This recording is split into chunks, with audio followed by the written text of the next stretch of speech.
Balabhaskar related ആയിട്ടുള്ള ആ ഒരു കോണ്ടന്റ് ഞാൻ റെഗുലർ ആയിട്ട് ഇങ്ങനെ ചെയ്യാതിരിക്കുന്നത് എന്തെങ്കിലും ഒരു വൈറ്റൽ ഇൻഫർമേഷൻ അല്ലെങ്കിൽ എന്തെങ്കിലും ഒരു സംശയം ഒക്കെ എനിക്ക് നിങ്ങളിലേക്കൊക്കെ ഇതൊരു കുറച്ച് ഇമ്പോർട്ടൻ്റ് ആണല്ലോ എന്നുള്ളത് കിട്ടിക്കഴിഞ്ഞാലോ അറിഞ്ഞു കഴിഞ്ഞാലോ അത് എത്തിക്കാം എന്നുള്ളത് കൊണ്ടാണ്.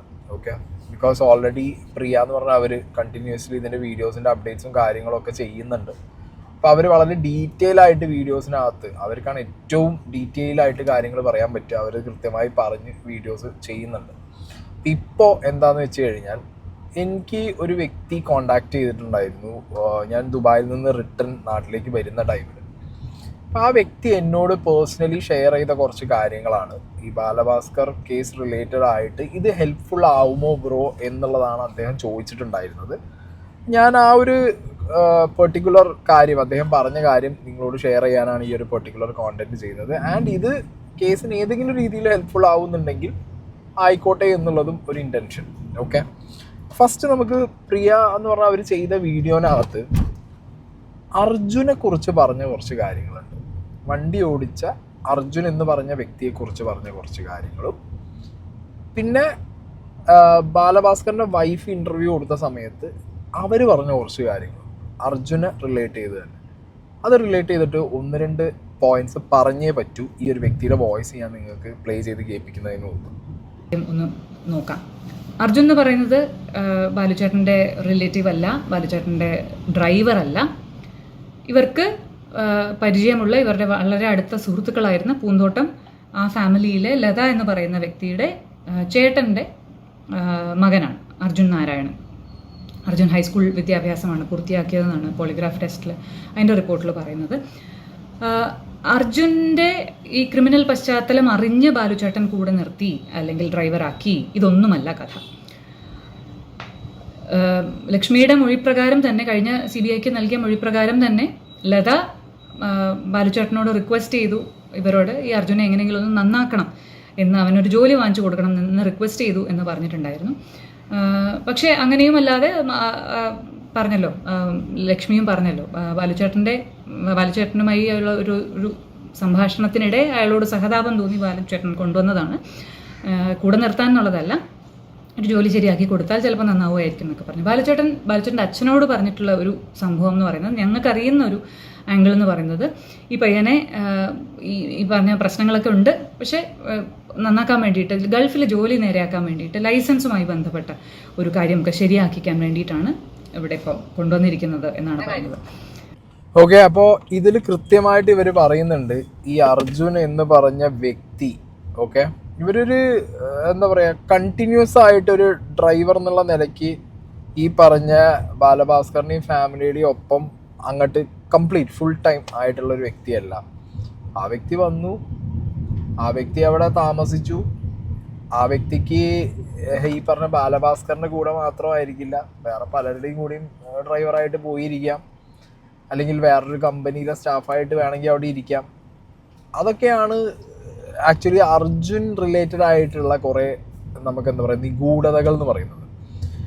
ആൻഡ് ഇതിലൊരു കാര്യം അവർ പറഞ്ഞത് ശ്രദ്ധിക്കണം നിങ്ങൾ, ഈ അർജുൻ പറഞ്ഞതായിട്ട് ഇവർ പറയുന്നുണ്ട്, എന്നെ തൊട്ട് കഴിഞ്ഞാൽ ഞാൻ ശരിയാക്കി തരാമെന്നുള്ള രീതിയിലുള്ള ഒരു സംസാരിച്ചപ്പോൾ അവർ പറഞ്ഞത് നിങ്ങൾ കേട്ടല്ലോ. ഒരു ഭീഷണിയുടെ സ്വരം കൂടി അർജുൻ വെച്ചിട്ടുണ്ടായിരുന്നു ഹോസ്പിറ്റലിൽ നിന്ന് ഡിസ്ചാർജ് ആവുന്ന സമയത്ത്. ഇതെല്ലാം കൂട്ടി വായിക്കണം. ഇനി ലക്ഷ്മി കൂടി പറയുന്നുണ്ട് കേട്ടോ, ഈ അർജുൻ ഇവരുടെ ഒരു സ്ഥിരം ഡ്രൈവർ ആയിരുന്നില്ല, അല്ലെങ്കിൽ അർജുനെ പൂന്തോട്ടത്തിൽ നിന്ന് ബാലഭാസ്കർ കൊണ്ടുവന്നിട്ട് തിരുവനന്തപുരത്ത് പ്ലാൻ ചെയ്തു എന്ന് പറയുന്നതിൽ കംപ്ലീറ്റ്ലി ഇത് ബാലഭാസ്കർ തന്നെ ഇദ്ദേഹത്തിനെ കൊണ്ട് ലൈഫ് ലോങ് ഒരു എന്താ പറയുക, ഒരു നമ്മളെ ആളെ പോലെ നോക്കി നടത്തുന്നു, അല്ലെങ്കിൽ ഡ്രൈവറെ പോലെ കൊണ്ട് നടക്കുന്നു, ആ രീതിക്ക് രക്ഷപ്പെടുത്താൻ വേണ്ടി അങ്ങനെ കംപ്ലീറ്റ്ലി ബാലഭാസ്കർ ഏറ്റെടുത്തിട്ടില്ല എന്നുള്ളത് തന്നെയാണ് ഈ ലക്ഷ്മിയുടെ സംസാരം മനസ്സിലാവുന്നത്.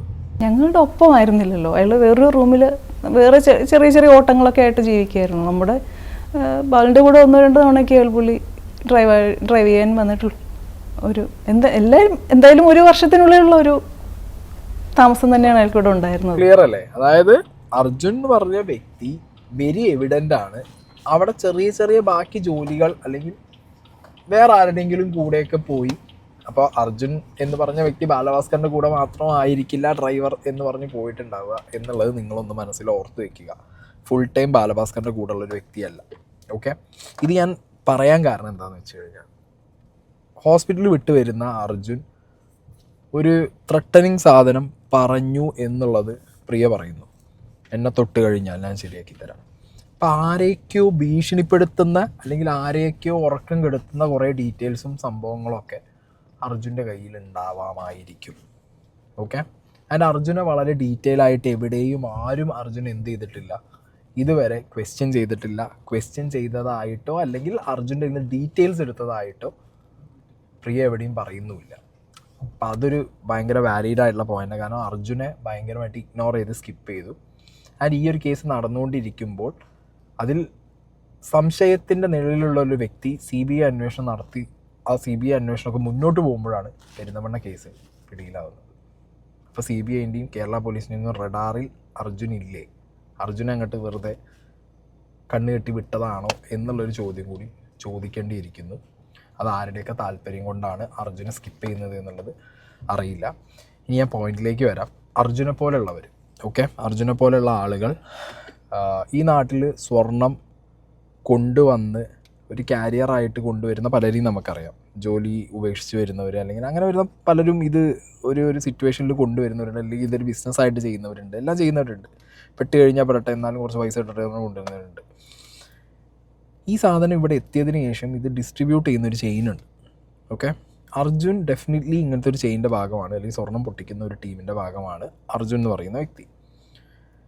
ഞാൻ പറയുന്ന ഒരു കാര്യം എന്താണെന്ന് വെച്ച് കഴിഞ്ഞാൽ, ഇവിടെ കൃത്യമായിട്ട് ഈ ബാലഭാസ്കർ കേസ് അന്വേഷിക്കുമ്പോൾ CBI അന്വേഷിക്കേണ്ട ഒരു കാര്യം, പ്രമുഖരായിട്ടുള്ള സ്റ്റേജ് ആർട്ടിസ്റ്റുകൾ, സിംഗേഴ്സ് ആവാം, ഇതേപോലെ പലതരത്തിലുള്ള ഇൻസ്ട്രുമെൻറ്റ്സ് കൈകാര്യം ചെയ്യുന്നവരാവാം, എന്തോ വാട്ട് എവർ ഇറ്റ് ഈസ്, ഞാൻ പറയുന്നത് വലിയ വലിയ ആർട്ടിസ്റ്റ് മുതൽ ചെറിയ ചെറിയ ആർട്ടിസ്റ്റ് വരെ, അവർ ചെയ്ത സ്റ്റേജ് പ്രോഗ്രാമുകൾ, ആ സ്റ്റേജ് പ്രോഗ്രാംസിൻ്റെ സ്പോൺസേഴ്സ്, ആ സ്റ്റേജ് പ്രോഗ്രാം റിലേറ്റഡ് ആയിട്ട് വന്നുള്ള ഫണ്ടുകൾ എല്ലാം ഒന്ന് ഓഡിറ്റ് ചെയ്ത് കഴിഞ്ഞാൽ ഒരു കാര്യം വ്യക്തമായിരിക്കും, ഇതിൻ്റെ ബാക്കിലൊക്കെ കൃത്യമായിട്ട് ഇപ്പോൾ പേര് മാറ്റിയിട്ടുള്ള പല ഗോൾഡ് സ്ഥാപനങ്ങളും സ്വർണ്ണക്കടകളും അന്ന് ആ ടൈമിൽ ഗൾഫ് റീജിയനിൽ വേറൊരു പേരിൽ വർക്കിംഗ് ആയിരുന്നു. നാട്ടിലവർക്കൊക്കെ വേറെ പേരും വേറെ മുഖമൊക്കെ ആയിരുന്നു. ഇപ്പം മുഖം ഒക്കെ മാറ്റി മിനുക്കി ഒരു പ്രളയത്തിന് ശേഷം, ഞാൻ വീണ്ടും പറയുന്നു, പ്രളയ സമയത്ത് നമ്മളെല്ലാവരെയും സഹായിക്കാൻ വേണ്ടിയിട്ട് അങ്ങോട്ടും ഇങ്ങോട്ടും സാധനങ്ങൾ അയച്ചതും പിടിച്ചതൊക്കെ ടൈമിൽ ഇവിടെ വലിയ രീതിയിൽ സ്വർണം ഒഴുകിയിട്ടുമുണ്ട്. ഓക്കെ, അപ്പോൾ ഞാൻ ആരുടെയും പേരൊന്നും പറയുന്നില്ല.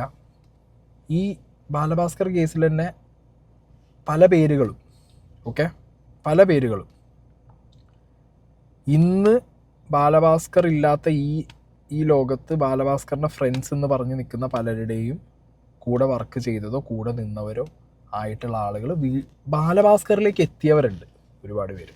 അതിനെക്കുറിച്ചൊന്നും ആരും അന്വേഷിച്ചിട്ടില്ല. ഓക്കെ, ഇനി കമ്മിങ് ടു ദ പോയിന്റ്, ആ ഒരു വോയിസ് നോട്ട് ഞാനിവിടെ പ്ലേ ചെയ്യാം. ഓക്കെ, ആ വോയിസ് നോട്ട് ഞാൻ പ്ലേ ചെയ്തതിന് ശേഷം നമുക്ക് കുറച്ച് ആ വോയിസ് നോട്ടിനെ കുറിച്ച് ഡീറ്റെയിൽ ആയിട്ട് സംസാരിക്കാം. ഞാൻ ട്രിവാൻഡ്രത്ത് കുറച്ച് സ്വർണം വിൽക്കുന്നതിനായിട്ട് ഒരു ചെറിയ സ്വർണ്ണക്കടയിൽ ഞാൻ പോയിട്ടുണ്ടായിരുന്നു. അപ്പോൾ ഈ 916 അല്ലാത്ത സ്വർണ്ണങ്ങൾ വലിയ ജ്വല്ലറിയിൽ കൊടുത്തു കഴിഞ്ഞാൽ വലിയ പൈസ കിട്ടില്ല. കാരണം ഈ ഇടയ്ക്ക് ഇപ്പോൾ 916 ആണ് ക്വാളിറ്റി മാർക്ക് എന്നുള്ളത് ആയപ്പോഴത്തേക്ക് വീട്ടിലുണ്ടായിരുന്ന പഴയ സ്വർണ്ണങ്ങൾ ഞാൻ എടുത്തുകൊണ്ട് മാറ്റി വിറ്റിട്ട് വേറെ സ്വർണ്ണം വാങ്ങിക്കുന്നതായിരുന്നു എൻ്റെ രീതി. അപ്പോൾ അങ്ങനെ ഒരു സ്വർണ്ണക്കടയിൽ ഞാൻ 1-2 പ്രാവശ്യം പോയിട്ടുണ്ടായിരുന്നു. അപ്പോൾ അവരുമായിട്ട് ചെറിയ പരിചയമായിട്ടുണ്ടായിരുന്നു. അങ്ങനെ ഞാൻ ഒരിക്കൽ പോയ സമയത്താണ്, ഈ സ്വർണ്ണമായിട്ട് പോയ സമയത്തായിരുന്നു അവിടെ ഞാൻ 2 പേരെ കണ്ടത്. അപ്പോൾ അവർ വലിയ ബിസിനസ്സിനെ കുറിച്ചൊക്കെ ഇങ്ങനെ സംസാരിക്കുന്നു. വളരെ ഷേഡിയായിട്ട് സംസാരിക്കുന്നു. അങ്ങ് പോയി. വലിയ എമൗണ്ടൊക്കെയാണ് സംസാരിക്കുന്നത് കേട്ടത് ഞാൻ. അപ്പോൾ അത് കഴിഞ്ഞപ്പോൾ ഞാൻ ചോദിച്ചു, ഇവരൊക്കെ നിങ്ങളുടെ വലിയ കസ്റ്റമേഴ്സ് ആയിരിക്കുമല്ലേ എന്ന് ഞാൻ പറഞ്ഞു. ഒരു സമയത്ത് അദ്ദേഹം പറഞ്ഞു, ഇത് നമ്മുടെ ബാലഭാസ്കറുടെ വൈഫിൻ്റെ അനിയനാണത് എന്ന് പറഞ്ഞു. അപ്പോൾ പുറത്ത് വേറൊരു കക്ഷിയോട് നിൽക്കുന്നുണ്ടായിരുന്നു. അപ്പോൾ അത് പറഞ്ഞങ്ങ് പോയി. പുറത്ത് വേറൊരു കക്ഷിയുടെ 2ാമതൊരാൾ കൂടി അദ്ദേഹത്തിൻ്റെ കൂടെ ഉണ്ടായിരുന്നു. അപ്പോൾ അത് കഴിഞ്ഞ് 2-3 ഞാൻ ആക്ച്വലി ബാലഭാസ്കറിൻ്റെ ഒരു ഫാനായിരുന്നു, ഞാൻ പറഞ്ഞിരുന്നല്ലോ. അദ്ദേഹത്തിൻ്റെ ഒരു ഫാനായിരുന്നു. അപ്പോൾ അദ്ദേഹം കാതിൽ കടുക്കൻ കുത്തിയിരിക്കുന്നത് കണ്ടിട്ട് അതുപോലെ കുത്തണമെന്ന് ആഗ്രഹിച്ച് കുത്തിയ ആളാണ് ഞാൻ. അപ്പം ഞാൻ പറഞ്ഞു വരുന്നത് അത്രയ്ക്ക് അദ്ദേഹമായിട്ട് ഒരു ഇമോഷണൽ കണക്ഷൻ അദ്ദേഹമായിട്ടുണ്ട്. അപ്പോൾ അതുകൊണ്ട് തന്നെ ഈ ഒരു സംഭവം പറഞ്ഞപ്പോൾ കുറച്ചുകൂടി എനിക്ക് കണക്റ്റായി. അപ്പോൾ അതങ്ങനെ വിട്ടു. ഞാനിങ്ങനെ തിരിച്ച് ജോലിക്ക് കയറി മുന്നോട്ട് പോയിക്കൊണ്ടിരുന്നപ്പോഴത്തേക്കാണ് ഞാൻ ഈ ഒരു ഇതുപോലെ സംഭവം അറിഞ്ഞത്, വാർത്തയിൽ കേട്ടത്. അപ്പോൾ എനിക്ക് പിന്നെ എന്തുകൊണ്ട് അദ്ദേഹത്തിൻ്റെ വൈഫ് വന്ന് പറയുന്നില്ല എന്നുള്ള ഒരു ചോദ്യമൊക്കെ ഒത്തിരി ഇങ്ങനെ വന്നിരുന്നല്ലോ.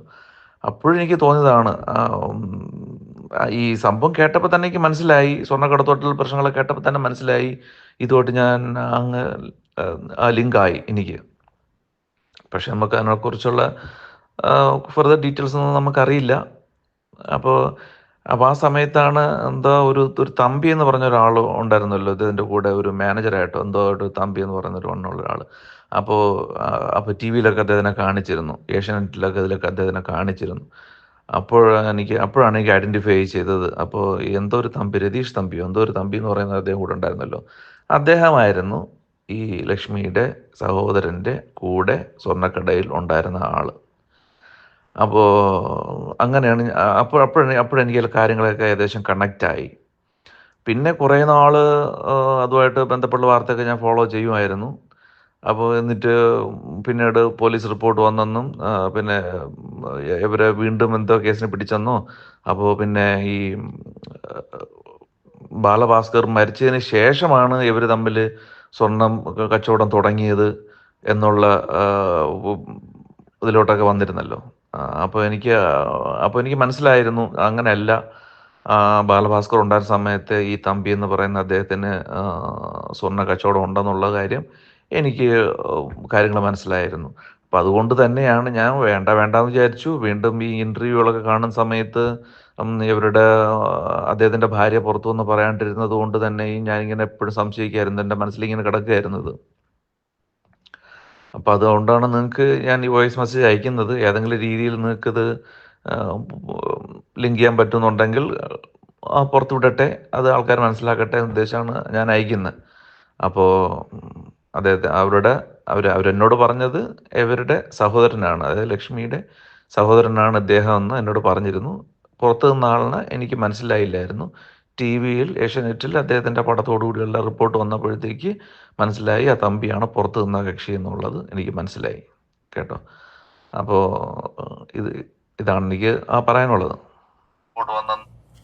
ഓക്കെ, അപ്പോൾ ഈ വ്യക്തി ആരാ എന്താണെന്ന് ഞാൻ പറയുന്നില്ല. അതൊക്കെ ഞാൻ ആവശ്യമുള്ളവർക്ക്, വേണ്ടപ്പെട്ടവർക്ക് ഞാൻ എന്താണെങ്കിലും ഓൾറെഡി കൊടുത്തിട്ടുണ്ട്.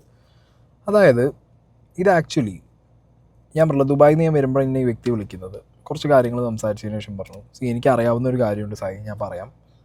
ഇദ്ദേഹത്തിൻ്റെ കയ്യിൽ ഈ നമ്മളൊക്കെ അറിയാലൂടെ ഈ പഴയ സ്വർണ്ണമൊക്കെ വീട്ടിൽ കാണും, 916 അല്ലാത്തത്.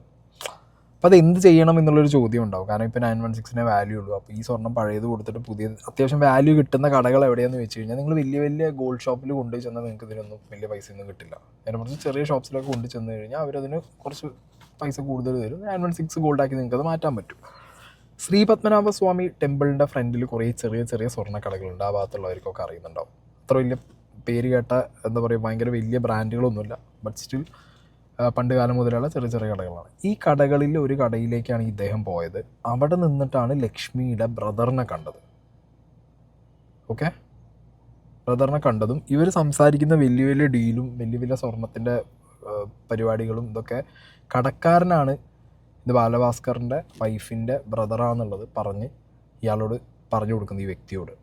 ഓക്കെ, ആൻഡ് ഒപ്പമുണ്ടായ വ്യക്തിയെ കുറിച്ചിട്ട് പറഞ്ഞത് കേട്ടോ,